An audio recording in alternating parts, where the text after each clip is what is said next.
আমার প্রিয় ভাইয়েরা, আপনারা সবাই ভালো আছেন? জোহরের সালাত আদায় করতে পেরেছেন তো জামাতে? দুপুরের খাবার খেয়েছিলেন? আমিও খাই নাই। আপনারা খান নাই, আমিও খাই নাই। নেমেই চলে আসছি, না খেয়ে চলে আসছি। শুনলাম যে লাখো লাখো ইসলাম প্রিয়, কোরআন প্রিয় তৌহিদি জনতা আজকে এখানে একত্রিত হয়েছে। চলে এসেছি সরাসরি, আলহামদুলিল্লাহ। আমার প্রিয় ভাইয়েরা, আপনারা দেখেছেন এত বড় প্যান্ডেল সাধারণত হয় না বাংলাদেশে। আমি তো বিভিন্ন বিভাগে গিয়েছি, মাঠ অনেক বড় থাকে। এটাও বাংলাদেশে one of the biggest field, আলহামদুলিল্লাহ। আমাদের ভাইরা চেষ্টা করেছেন, আলহামদুলিল্লাহ। এবং রাজশাহীবাসী চমক দেখানোর কারণ আছে, কারণ ওনারা সুযোগ পাইছে বেশি, সময় পাইছে বেশি, ঠিক কিনা বলেন? ওনারা প্ল্যান করেছে, সব বিভাগ যেটা না করছে আমরা চাপাই নবাবগঞ্জ থেকে ওইটা করে দেখাই দিব ইনশাআল্লাহ। মাশাআল্লাহ মাশাআল্লাহ। আমরা প্রাণ ভরে দোয়া করি আমার ভাইদের জন্য, যারা এই চমৎকার কোরআনের বাগানকে সাজিয়েছেন। প্রিয় ভাইয়েরা, আমরা মূল আলোচনাতে যাওয়ার আগে আমি একটু অনুরোধ করব, মাশাআল্লাহ, এখনো আপনাদেরকে বসুন, শান্ত হন, আল্লাহর ওয়াস্তে থামুন, কিছুই বলা লাগে নাই। লক্ষ লক্ষ কোরআন প্রেমী জনতা আজকে এক হয়েছে, কিন্তু কোনো আওয়াজ নাই, নীরব নিস্তব্ধ। মাশাআল্লাহ, ডান দিকে তো একেবারে পিন ড্রপ সাইলেন্ট, পিন পতন নীরবতা। এইদিকে আমার ভাইরা জায়গা পাচ্ছেন না, আমি জানি। আমি দেখেছি সবাইকে, এই যে হাত নাড়িয়ে শুভেচ্ছা জানাচ্ছি। মাশাআল্লাহ মাশাআল্লাহ মাশাআল্লাহ। আমি আমার প্রিয় ভাইদের জন্য দোয়া করব আর আবেদন করব, আপনারা একটু শান্ত থাকুন, মেহেরবানি করে শান্ত থাকুন। পারলে বসুন, পারলে বসে পড়ুন, না পারলে দাঁড়িয়ে আজকে আমরা আলোচনা শুনবো। না পারলে দাঁড়িয়ে। এই যে ভলান্টিয়ার্স ভাইরা, আপনাদেরকে একটা ওয়েল সিকিউরড প্রোগ্রাম উপস্থাপন, প্রেজেন্টেশন দেওয়ার জন্যই ওনারা এত পরিশ্রম করছে। ওনাদেরকে আপনারা আপনাদের বিরোধী ভাববেন না, শত্রু ভাববেন না, ধাক্কাধাক্কি করবেন না, মেহেরবানি করে। নিজের safety, security will be get the uppermost priority here today. যদি পারেন বসে যান, না পারলে দাঁড়িয়ে থাকেন। ধাক্কাধাক্কি দেখলে সেফ এক্সিট নেন, আস্তে করে পেছনে চলে যান, ধাক্কাবেন না, মেহেরবানি করে ধাক্কাবেন না। এই দিকটাতে আমাদের বিজিবির ভাইয়েরা, স্বেচ্ছাসেবক ভাইয়েরা, ভলান্টিয়ার্সরা খুব ট্রাই করছে। মেহেরবানি করে না পারলে আস্তে আস্তে পেছনে যান। এই জায়গাটা থেকে বিশৃঙ্খলা করবেন না আপনারা। হ্যাঁ, এই তো মাশাআল্লাহ, অনেক ভালো। বলতে না বলতে শান্ত হয়ে গিয়েছে, আলহামদুলিল্লাহ। আল্লাহর মেহেরবানি। আমাদের এই প্রোগ্রামগুলোতে আমরা একটা ইনক্লুসিভ প্রোগ্রামের কথা বলি। আমি জানি যে চাঁপাইনবাবগঞ্জ জেলার সামাজিক নেতৃবৃন্দ, ধর্মীয় নেতৃবৃন্দ, রাজনৈতিক নেতৃবৃন্দ সব আজকে একত্রিত হয়েছেন আজকের এই মঞ্চে। আজকের এই মঞ্চে আছে হেফাজতের নেতৃবৃন্দ, আহলে হাদিস প্ল্যাটফর্মের নেতৃবৃন্দ, আলিয়া মাদ্রাসা, কওমি মাদ্রাসার মুহতামিম সাহেবগণ, অত্র এলাকার আইম্মাতুল মাসাজিদ, ইমাম সাহেবগণ, মুয়াজ্জিন সাহেবগণ, খতিব সাহেবগণ, বিশ্ববিদ্যালয়ের শিক্ষক মণ্ডলীরাও এসেছেন, আমাদের শিক্ষক তুল্য। আজকে আমরা কথা না বলে ওনাদের কাছ থেকে নসিহাত এবং দিক নির্দেশনামূলক বাণী শুনতে পারলে আমরা বেশি কিছু শিখতে পারতাম। তারপরেও আলহামদুলিল্লাহ আমরা কিছু কথা বলার সুযোগ পেয়েছি। এই সময়টাকে আমরা কাজে লাগাবো ইনশাআল্লাহ। আমি শেষবারের মতো অনুরোধ করবো, এই যে এই জায়গায় পুরো মাহফিল একেবারে কোয়াইট এন্ড কাম, মাশাআল্লাহ। এই জায়গায় সামান্য হ্যাঁ, থেমে যাবেন, আওয়াজ করবেন না। আমি দেখতে পাচ্ছি অসংখ্য এলইডি স্ক্রিন, যে একেবারে পেছনে তা নয়, এইখান থেকেই শুরু, এখান থেকেই আপনারা এলইডি স্ক্রিনের দিকে তাকান। ভলান্টিয়ার আপনাকে থামাবে, পুলিশ ভাইয়েরা নিয়ন্ত্রণ করবে, এমনটা না। আমরা সবাই আজকে দায়িত্বশীল। প্রিয় চাঁপাইনবাবগঞ্জ, আওয়াজ করে বলেন, সবাই দায়িত্বশীল আজকে আমরা, ঠিক কিনা? মাশাআল্লাহ। আমি 10 থেকে 1 গুনবো, 10 থেকে 1 গুনার সাথে সাথে এই জায়গাটা একেবারে ঠান্ডা হয়ে যাবে, ডান দিকের মতো ইনশাআল্লাহ। এরপরে আমরা আলোচনা শুরু করব। না, কেউ কারো গায়ে হাত দেওয়া যাবে না, লাঠি তোলা যাবে না, পানি মারা যাবে না, কিছু করা যাবে না। আমার ভাইরা ঠান্ডা হয়ে যাচ্ছে। হ্যাঁ, মাশাআল্লাহ, অনেক দায়িত্বশীল, মাশাআল্লাহ। 10, 9, 8, 7,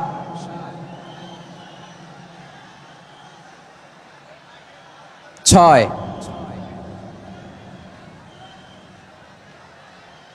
5,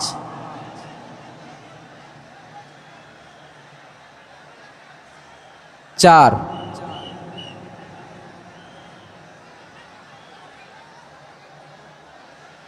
3, 2, 1, 0। মাশাআল্লাহ, ঠিক আছে, ঠিক আছে, অনেকটাই নিয়ন্ত্রিত হয়েছে। মুখে কোনো আওয়াজ হবে না, থামুন বসুন বলার দরকার নেই। হাত দিয়ে, স্বেচ্ছাসেবক ভাইদেরকে বলবো, হাত দিয়ে ইশারা দিন, হাত দিয়ে, মুখে কোনো আওয়াজ হবে না। মাশাআল্লাহ। প্রিয় ভাইরা, যেহেতু এটা কোরআনের মজলিস, কোরআনের মাহফিল, কোরআনের মজলিসের একটা আদব আছে, ঠিক কিনা বলেন তো সবাই? আদব আছে, আমরা এই আদব রক্ষা করে চলবো শেষ মুহূর্ত পর্যন্ত। বেশি সময় নিব না, খুব বেশি সময় আমার হাতে নাইও। অল্প কিছু সময় কিছু জরুরি আলাপ আছে আপনাদের সাথে, কিছু কথা বলবো, আপনারা শান্ত হবেন। আর যেন আমার আলোচনায় ঢুকে যাওয়ার পরে আলোচনা থামিয়ে যেন বলা না লাগে শান্ত হন, থামুন, এগুলো যেন বলা না লাগে। মাশাআল্লাহ, এই তো ঠিক আছে, ঠিক আছে। প্রিয় ভাইয়েরা, বলুন তো, আমরা যে আরবি মাস অতিবাহিত করছি, কাটাচ্ছি, মাসটির নাম কি?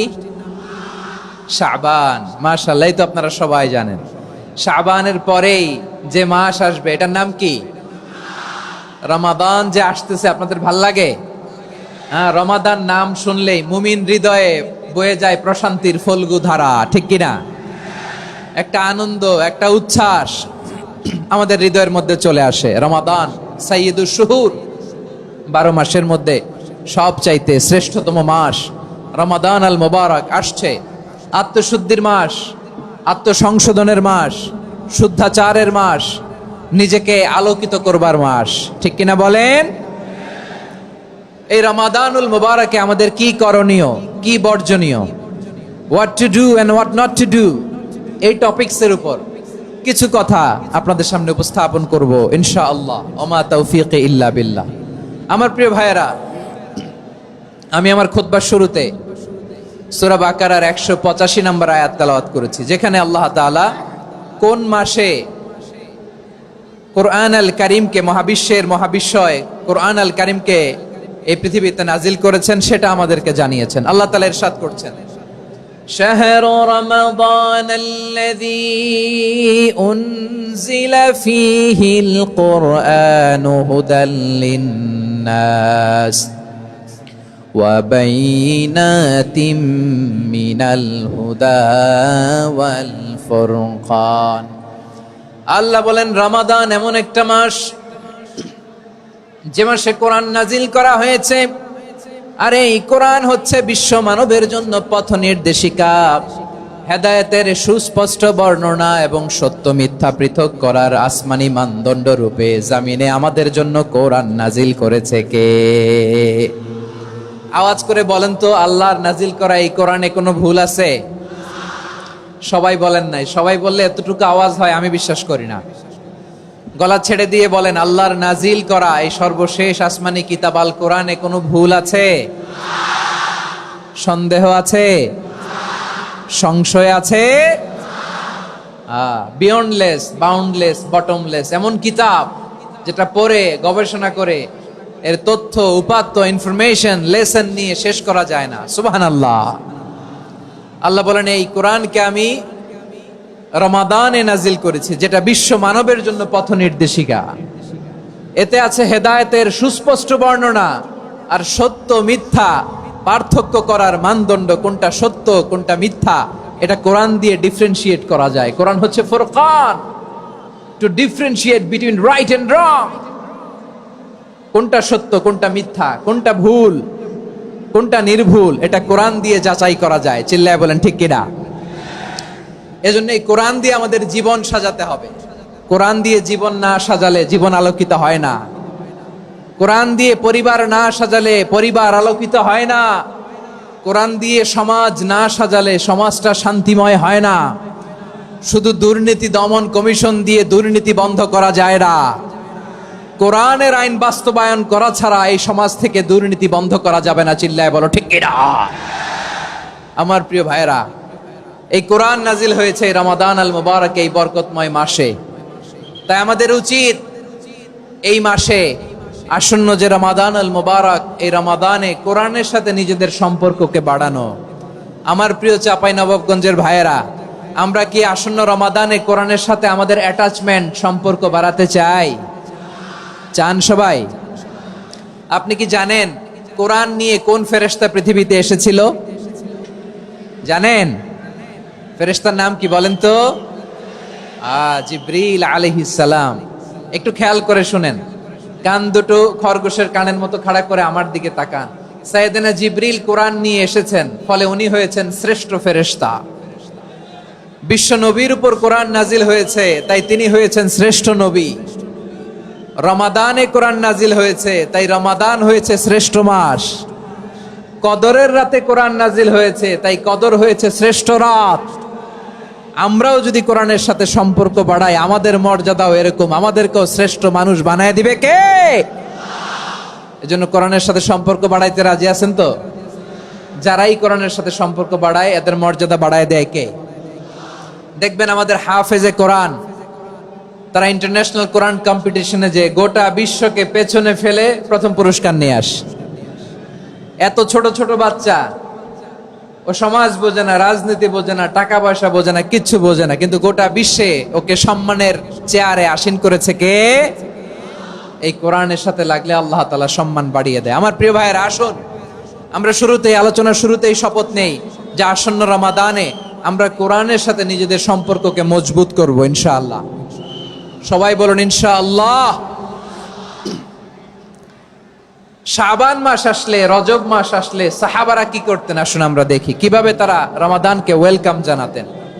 রজব শাবান আসলেই ওনারা রমাদান পর্যন্ত পৌঁছার আকুতি, আগ্রহ আর ফরিয়াদ আল্লাহর কাছে জানাতেন আর বলতেন, ইয়া আল্লাহ, রমজান পর্যন্ত আমাদের হায়াত বাড়িয়ে দাও। আল্লাহুম্মা বাল্লিগনা রমাদান, আল্লাহ তুমি রমজান পর্যন্ত আমাদের পৌঁছে দাও। আল্লাহুম্মা বারিক লানা ফি রজব ওয়া শাবান ওয়া বাল্লিগনা রমাদান, আল্লাহ রজব শাবানে বরকত দাও, আল্লাহ রমজান পর্যন্ত তুমি আমাদেরকে পৌঁছে দাও। আওয়াজ করে পড়েন আমিন।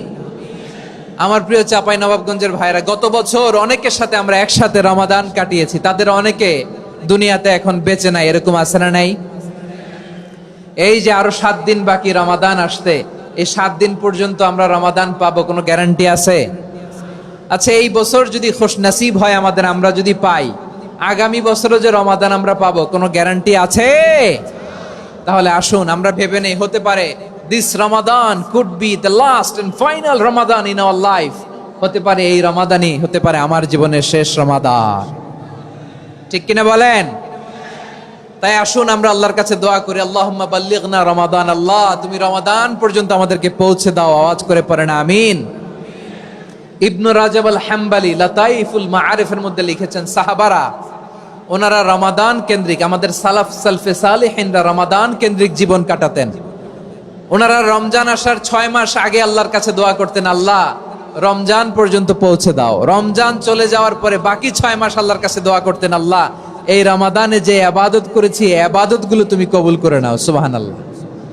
তাহলে পুরো বছর রমাদান কেন্দ্রিক জীবন। রমজান আসার আগে 6 মাস দোয়া করতো, আল্লাহ আমরা যেন রমজান পাই। রমজান চলে যাওয়ার পরে বাকি 6 মাস বলতো, আল্লাহ রমজানে যে ইবাদত করেছি এগুলো তুমি কবুল করে নাও। সুবহানাল্লাহ। আবার এই শাবান মাসে আল্লাহর হাবিব সাল্লাল্লাহু আলাইহি ওয়াসাল্লাম সবচেয়ে বেশি রোজা রাখতেন। কানা ইয়াসুমু শাবানা কুল্লাহ, সবচেয়ে বেশি রোজা রাখতেন শাবান মাসে। ওয়া কানা ইয়াসুমু শাবানা ইল্লা কলিলা, শাবানের অল্প কয়েকদিন ছাড়া পুরো শাবানটাই বিশ্বনবী রোজা রাখতেন। সুবহানাল্লাহ পড়েন। এই শাবানে আপনারা রোজা রাখছেন তো? রাখছেন? আল্লাহ তুমি কবুল করো। আমরা সবাই পড়ি আমিন। মাইকের সাউন্ডটা একটু উইক মনে হচ্ছে, একটু স্ট্রং করতে হবে সামান্য। মাইক অপারেটর যিনি আছেন একটু স্ট্রং করবেন, আমার শাউট করে কথা বলা লাগতেছে, একটু স্ট্রং করবেন মেহেরবানি করে। মাইকের সাউন্ডটা একটু স্ট্রং করবেন। প্রিয় ভাইয়েরা, এই শাবান শেষে আমাদের মধ্যে আগমন করবে রমাদান, এবং এই রমাদানুল মুবারক আল্লাহ তাআলা আমাদের জন্য সিয়াম ফরজ করেছেন। কি ফরজ করেছেন? তিনি সূরাতুল বাকারার 183 নম্বর আয়াতে ইরশাদ করছেন, রাব্বুল আলামিন বলেন, ইয়া আইয়ুহাল্লাযীনা আমানু কুতিবা আলাইকুমুস সিয়ামু কামা কুতিবা আলাল্লাযীনা মিন ক্বাবলিকুম লাআল্লাকুম তাত্তাকুন। আল্লাহ বলেন, ও বিশ্বাসীরা শোনো শোনো, তোমাদের জন্য সিয়ামকে ফরজ করা হয়েছে, ঠিক যেমন ভাবে তোমাদের পূর্ববর্তী উম্মতদের উপরও সিয়ামকে ফরজ করা হয়েছিল, লাআল্লাকুম তাত্তাকুন, যাতে করে তোমরা সবাই মুত্তাকি হতে পারো। সুবহানাল্লাহ বলেন, যাতে করে তোমরা আল্লাহ সচেতন হতে পারো। তাহলে সিয়ামকে, এই সামনে যে রমাদান আসতেছে আমার প্রিয় ভাইয়েরা, এই পুরো রমাদান ব্যাপী সিয়াম সাধন করা, সিয়াম পালন করাকে আমাদের জন্য ফরজ করে দিয়েছে কে? রমাদানের রোজা রাখার নফল নাকি? রমাদানে সিয়াম পালন করা কি নফল? সুন্নাত? তাহলে কি ফরজ? আওয়াজ করে বলেন, রমাদানের রোজা রাখা কি ফরজ? এটা শুধু আমাদের উপরই ফরজ না, আমাদের আগে যত জাতিগোষ্ঠী এই পৃথিবীতে এসছে সবার উপরে সিয়াম পালনকে ফরজ করেছে কে? সবার উপরে আল্লাহ তাআলা সিয়াম পালনকে ফরজ করেছিলেন। তবে ধরনটা ভিন্ন ছিল, এক এক জাতিগোষ্ঠীর জন্য এক এক ধরনের ছিল। আমাদের জন্য সিয়াম ফরজ টানা 1 মাস 30 দিন বা 29 দিন। কোন কোন উম্মতের উপর 30 দিন না, মাত্র 3টা রোজা ফরজ ছিল। কয়টা? আওয়াজ করে বলেন। আপনাদের কি মনোযোগ আছে না গেছে? মনোযোগ আছে? তাকবীর পড়েন তো, লিল্লাহে তাকবীর। আমাদের 1 মাস সিয়াম ফরজ, পূর্ববর্তী অনেক উম্মতের উপর 1 মাস ছিল না, 3টা ফরজ ছিল। কয়টা? প্রতি মাসের 13, 14, 15 ফরজ ছিল তাদের জন্য। কারো জন্য শুধু একটা, আশুরার রোজা। কোন কোন উম্মতের জন্য 10টা। কোন কোন উম্মতের জন্য রোজা ফরজ ছিল মৌনতার রোজা, আরবিতে বলে সওমুল ইনসাত, মানে সারাদিন খেতে পারবে, পান করতে পারবে, স্ত্রীর সাথে মেলামেশা করতে পারবে, কিন্তু কথা বলতে পারবে না। কথা বললেই তাদের রোজা ভেঙে যেতে। পড়েন সুবহানাল্লাহ। কি অদ্ভুত ব্যাপার! মৌন সম্মতির রোজা। যেমনটি সাইয়্যিদাতুনা মারিয়াম আলাইহাস সালাম বলেছেন, ইন্নী নাযারতু লির-রাহমানি সাওমা ফালান উকাল্লিমাল ইয়াওমা ইনসিয়া। তিনি বলেছেন, আজকে আমি রহমানের জন্য, মানে আল্লাহর জন্য রোজা মানত করেছি, আজকে আমি কারোর সাথে কথা বলতে পারবো না। তো রোজা রাখলে কথা বলতে পারবে না কেন? কারণ ওই শরীয়তে রোজার বিধান ছিল সকাল থেকে সন্ধ্যা খেতে পারবেন, পান করতে পারবেন, কিন্তু কথা বলতে পারবেন না। কথা বললেই রোজা ভেঙে যেত। সুবহানাল্লাহ বলেন। তাহলে সব জাতিগোষ্ঠীর উপরে রোজা ফরজ ছিল, কিন্তু ধরনটা ভিন্ন ছিল। মজার ব্যাপার হচ্ছে, আপনি বর্তমানেও বিভিন্ন ধর্মের দিকে তাকান, বৌদ্ধ ধর্ম, হিন্দু ধর্ম, খ্রিস্ট ধর্ম, তাদের মধ্যেও রোজা আছে। ইংরেজরা, খ্রিস্টানরা এটাকে বলে ফাস্টিং। কি বলে? ফাস্টিং। আমাদের হিন্দু ভাইয়েরা বলে উপবাস। তারা কি বলে? উপবাস। আবার এখন আন্দোলনেরও একটা মাধ্যম হয়েছে এটা, না খেয়ে থাকা। এটারে বলে অনশন। এটারে কি বলে? অনশন ধর্মঘট। মানে আমাদের দাবি না মানলে আমরা খাবো না, রোজা রাখলাম। আছে না নাই? তারপরে আধুনিক বিজ্ঞান এটার একটা নাম দিয়েছে, না খেয়ে থাকাকে, অটোফিজি। কি বলে? অটোফিজি। জাপানের এক চিকিৎসা বিজ্ঞানী এই অটোফিজির উপর গবেষণা করে সে নোবেল পেয়েছে। সুবহানাল্লাহ পড়বেন না? এজন্য আল্লাহ তাআলা আমাদের জন্য গোটা রমাদানে এই সিয়ামকে ফরজ করে দিয়েছেন। আওয়াজ করে বলেন আল্লাহু আকবার। রাব্বুল আলামিন বলেন, ইয়া আইয়ুহাল্লাযীনা আমানু কুতিবা আলাইকুমুস সিয়াম। সিয়ামকে তোমাদের উপরে ফরজ করা হয়েছে, কামা কুতিবা আলাল্লাযীনা মিন ক্বাবলিকুম, যেমনি তোমাদের পূর্ববর্তীদের উপর রোজা ফরজ করা হয়েছিল, লাআল্লাকুম তাত্তাকুন, যাতে করে তোমরা আল্লাহ সচেতন হতে পারো, যাতে করে তোমরা মুত্তাকি হতে পারো। লাআল্লাকুম তাত্তাকুন, যাতে করে আমরা আল্লাহ সচেতন হতে পারি, আল্লাহ কনসিয়াসনেস আমাদের মধ্যে গ্রো করে। এটা হচ্ছে রোজার prime objective, the prime objective of সিয়াম। অনেকে জিজ্ঞেস করলে অনেকে বলে রোজার মূল উদ্দেশ্য হচ্ছে না খেয়ে থাকা। না। অনেকে বলে গরিবদের কষ্ট অনুধাবন করা রোজার উদ্দেশ্য। না। রোজার উদ্দেশ্য কি? সিয়াম পালনের উদ্দেশ্য কি? এটা আল্লাহ তাআলা স্পষ্ট এই আয়াতের পেছনে বলেছেন যে লাআল্লাকুম তাত্তাকুন, যাতে করে তোমরা আল্লাহ সচেতন হতে পারো, আল্লাহ ভীতি তোমাদের মধ্যে গ্রো করে, গড কনসিয়াসনেস, আল্লাহ কনসিয়াসনেস, আল্লাহ সচেতনতা যেন বাড়ে, দ্য সেন্স অফ অ্যাকাউন্টেবিলিটি। আল্লাহর সুপ্রিম কোর্টের কাঠগড়া এই দুনিয়াতে আমি যাই করলাম তার সবকিছু যে পাই টু পাই হিসাব দিতে হবে, এই sense, to enhance the sense that whatever we do Allah is watching me. আপনি যাই করেন কেউ দেখে না, কিন্তু দেখে কে? শুরুতেই তো জিজ্ঞেস করেছিলাম যে কেউ যেটা দেখে না সেটা দেখেন কে? কেউ যেটা শোনে না সেটা শোনেন কে? এর নাম হচ্ছে লাআল্লাকুম তাত্তাকুন, যাতে করে তোমরা আল্লাহ সচেতন হতে পারো, আল্লাহ ভীরু হতে পারো। দুনিয়ার কেউ দেখে না, কিন্তু আল্লাহ দেখে। এটাই রোজার মূল শিক্ষা। আমার প্রিয় ভাইরা, আপনি লুকিয়ে লুকিয়ে ঘরের ভেতরে অন্যায় করেছেন, পাপ করেছেন, আপনার বাবা দেখে নাই, মা দেখে নাই, স্ত্রী দেখে নাই, কিন্তু দেখেছে কে? আল্লাহর চোখ ফাঁকি দেয়া যায়? আচ্ছা, বুঝে থাকলে বলেন তো, সিসি ক্যামেরার চোখ ফাঁকি দেয়া যায় কি যায় না? পুলিশের চোখ, র্যাবের চোখ, বিমানবন্দরে কাস্টমস অফিসারের চোখ, কিন্তু আমার আল্লাহর চোখ? সবাই বলেন, আল্লাহর চোখ ফাঁকি দেয়া যায়? এই সেন্সটা নিয়ে আসা নিজের মধ্যে, আমি what ever I do Allah is watching me, যাই করি আল্লাহ দেখে। লাআল্লাকুম তাত্তাকুন। রমাদানের রোজা, ইফতারি, সিয়াম, ইবাদত সব কিছুর মধ্য দিয়ে আপনাকে খেয়াল করতে হবে যে লাআল্লাকুম তাত্তাকুন এই স্ট্যান্ডার্ড এটা অ্যাচিভ হচ্ছে কিনা আমাদের, যাতে করে তোমরা মুত্তাকি হতে পারো, আল্লাহ ভীরু হতে পারো। তাকওয়া, এটা হচ্ছে the essence of Islam. What is তাকওয়া? তাকওয়া মানে কি? তাকওয়ার সংজ্ঞা অনেকে অনেক ভাবে দিয়েছেন। আমি সরাসরি সাহাবাদের কাছ থেকে একটা সংজ্ঞা আপনাদের শোনাচ্ছি।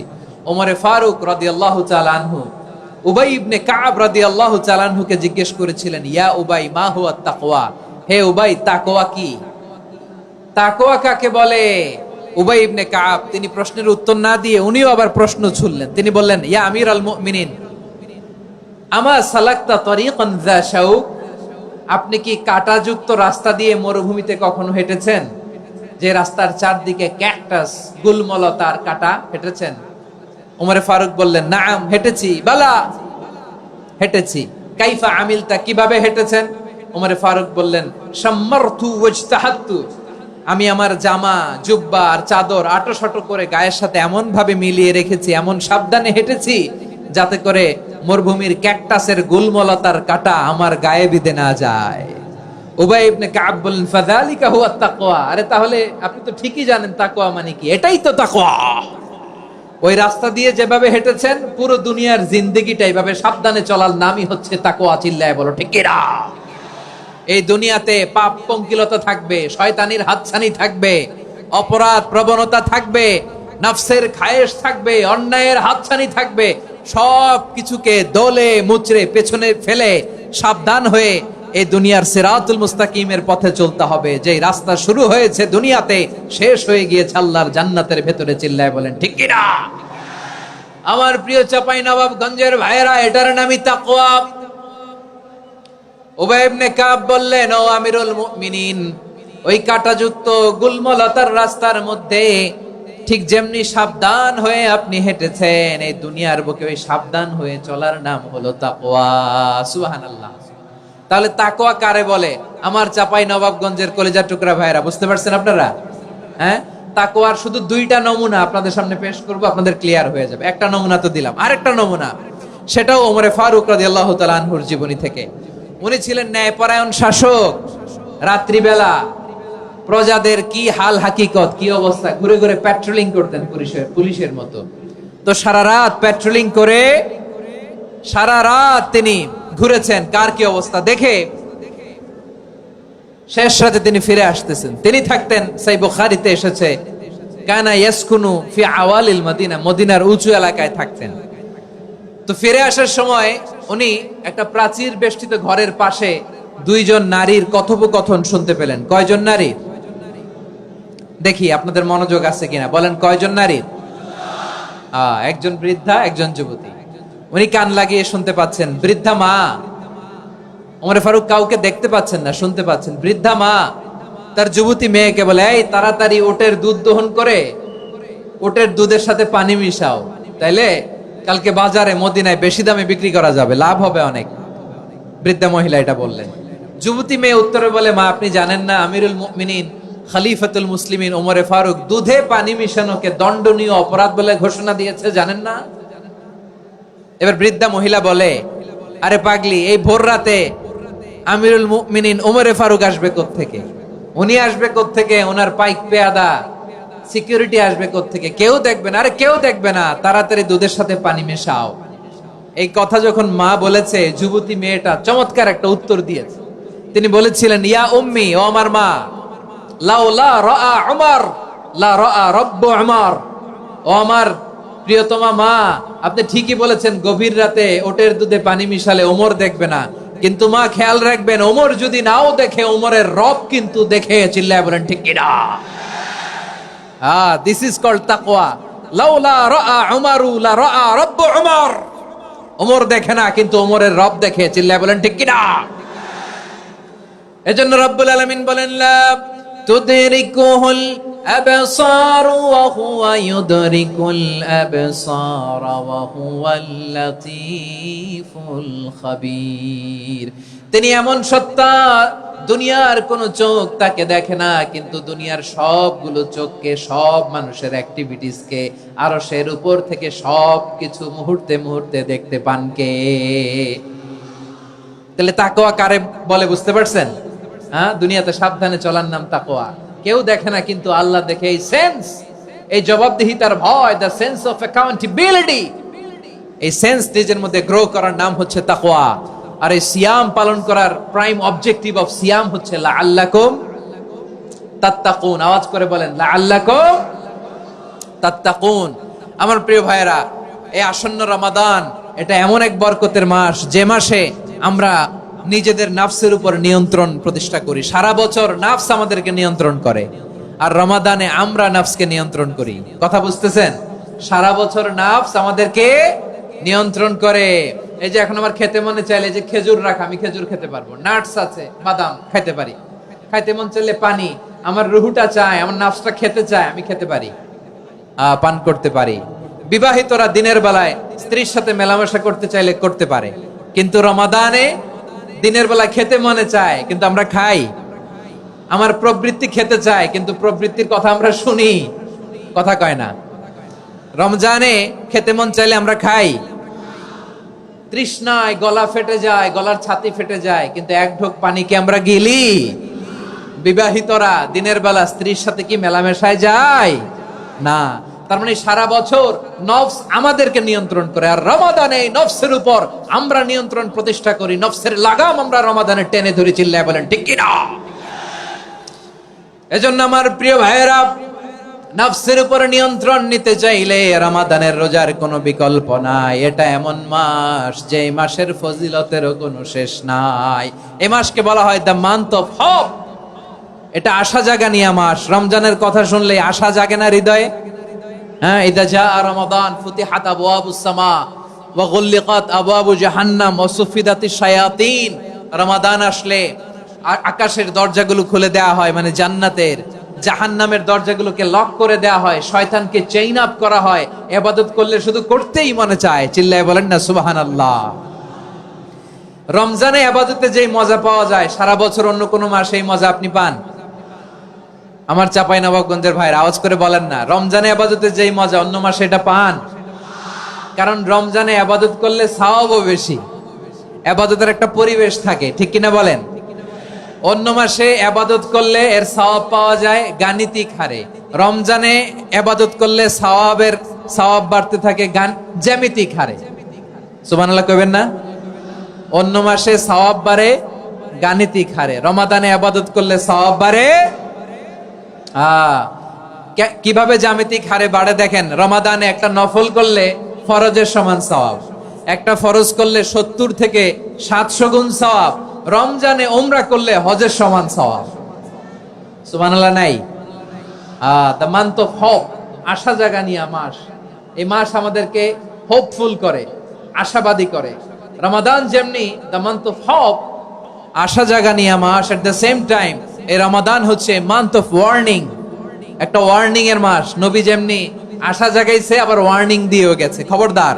ওয়ার্নিংটা কেমন? আল্লাহর হাবিব সাল্লাল্লাহু আলাইহি ওয়াসাল্লাম মসজিদে নববীর ভেতরে, হঠাৎ তিনি মসজিদে নববীর মিম্বারে পা রেখে বললেন আমিন। দ্বিতীয় ধাপে পা রেখে বললেন আমিন, তৃতীয় ধাপে পা রেখে বললেন আমিন। সাহাবারা অবাক হয়ে বললেন, ইয়া রাসূলুল্লাহ, ইয়া হাবিবাল্লাহ, 3 বার শুধু আমিন আমিন পড়লেন, কেন পড়লেন আমরা কিছু জানি না, আমাদেরকে জানিয়ে দেন কেন আপনি 3 বার আমিন বললেন। রাহমাতাল লিল আলামিন আল্লাহর হাবিব বললেন, ও আমার প্রাণের সাহাবীরা, আমি যখন মসজিদে নববীর মিম্বারের প্রথম ধাপে পা রেখেছি, সাইয়েদনা জিবরিল এসে আমাকে বলেছে, ও নবী, আপনার নাম শুনে যে ব্যক্তি আপনার উপর দুরূদ পড়ে না তার ধ্বংস। আপনি বলেন আমিন। আমি বলেছি আমিন। দ্বিতীয় ধাপে পা রাখার পর সাইয়েদনা জিবরিল বললেন, ইয়া রাসূলুল্লাহ, মাতা পিতাকে বার্ধক্য অবস্থায় পেয়ে তাদের সেবা করে, তাদের সাথে সদাচরণ করে যে সন্তান জান্নাত কামাতে পারলো না তার জন্য ধ্বংস। আপনি বলেন আমিন। আমি বলেছি আমিন। আবার মিম্বারের তৃতীয় ধাপে ঠিক যখনই আমি পা রাখলাম, সাইয়েদনা জিবরাইল বললেন, নবী, রমজান মাস পাওয়ার পরে এই মাসে ইবাদত করে যে ব্যক্তি নিজের গুনাহ মাফ করাতে পারলো না তার জন্য ধ্বংস। আপনি আওয়াজ করে পড়েন আমিন। কত বড় ধমক, কত বড় ওয়ার্নিং দেখছেন! যে রমাদান পেয়েছে কিন্তু রমাদানের ইবাদত করার মধ্য দিয়ে সে নিজেকে জাহান্নাম থেকে মুক্ত বানাতে পারলো না, তার উপর আল্লাহ লানত, তার জন্য ধ্বংস। সাইয়েদনা জিবরাইল বলেছেন আমিন, স্বয়ং বিশ্বনবীও বলেছেন আমিন। আওয়াজ করে পড়েন নাউযুবিল্লাহ। তাহলে রমজান আসবে আর আমরা নিজেদেরকে জাহান্নামীদের লিস্ট থেকে নাম কাটিয়ে জান্নাতীদের লিস্টে উঠাতে পারবো না। এর চেয়ে বড় হতভাগা কি আর কেউ থাকতে পারে? আওয়াজ করে বলেন। তাহলে রমাদানের এই রহমত, বরকত, মাগফিরাত, ফজিলত আমাদের কামাই করার দরকার আছে না নাই? আর মাত্র 7 দিন বাকি। আর মাত্র কয় দিন? এগুলো নিয়ে আমাদের কোনো আগ্রহ নাই। তোমাকেই খুঁজছে বাংলাদেশ, ক্লোজ আপ ওয়ান, আর মাত্র 7 দিন বাকি। টেলিভিশনে বিজ্ঞাপন আছে না নাই? রেফেল ড্র হবে লটারির, আর মাত্র 5 দিন, আছে না নাই? কিন্তু এমন এক বরকতময় মাস আসতেছে, আর মাত্র 7 দিন বাকি। আমাদের কোনো সেন্সই নাই, আমাদের মধ্যে কোনো অনুভূতি কাজ করে না। হায় রে দুর্ভাগা মুসলমান! আমার প্রিয় ভাইয়েরা, আপনি পৃথিবীতে যত ইবাদত করেন সব ইবাদতের সওয়াব নির্ধারিত। এটা পাবেন বা ওইটা পাবেন, এই সওয়াব জান্নাতে, এই বাড়ি ওই বাড়ি। শুধু সিয়ামের সওয়াবটা অনির্ধারিত। কুল্লু আমালি ইবনে আদম ইউদাআফ আল হাসানাতু আশরু আমসালিহা ইলা 700 দি'ফিন ইল্লা সাওম। সব নেক আমলের সওয়াব বাড়তে বাড়তে 700 গুণ, কিন্তু রোজা ছাড়া। রোজার সওয়াব কি হবে? বান্দা খালি রোজা রাখে, ফেরেশতারা কিছু লিখতে পারে না আমলনামায়, কারণ আল্লাহ বলে এটা কিছু লিখিস না, কারণ as-সাওমু লি, এই রোজা রাখছে আমার জন্য, ওয়া আনা আজজি বিহি, এই রোজার সওয়াব, প্রতিদান, অ্যাওয়ার্ড এটা কিয়ামতের দিন আমি আল্লাহ নিজ হাতে দেব, নিজ হাতে দেব। আরেক বর্ণনায় এসেছে ওয়ানা উজজাবি, আমি আল্লাহ নিজেই হয়ে যাব রোজার প্রতিদান। সুবহানাল্লাহ পড়েন। আবার আল্লাহর হাবিব বলেন, ইন্না ফিল জান্নাতি সামানিয়াতু আবওয়াব, জান্নাতের দরজা মোট 8টা। ফিহা বাবুন ইউসাম্মা আর-রায়্যান, 8টা দরজার মধ্যে স্পেশাল একটা দরজা আছে, ওই দরজাটার নাম হলো আর-রায়্যান। রায়্যান দরজা, লা ইয়াদখুলুহু ইল্লা সাইমুন, রোজাদাররা ছাড়া কেউ ওই রায়্যান দরজা দিয়ে জান্নাতে ঢুকতে পারবে না। শুধু রোজাদারদের জন্য ওই দরজাটা খোলা থাকবে। দরজাটার নাম আর-রায়্যান। এই লাখো জনতা আওয়াজ করলে এই আওয়াজ হয়। বলেন, রোজাদারদের জন্য জান্নাতে স্পেশাল যে লাল গালিচার সংবর্ধনা এন্ড স্পেশাল এন্ট্রি, ওই দরজাটার নাম কি? আর-রায়্যান শব্দটা কেমন লাগে? ভালো লাগে। অনাগত সন্তান যদি কারো আসে, ছেলে সন্তান, নাম রেখে দিয়েন আর-রায়্যান। পারবেন?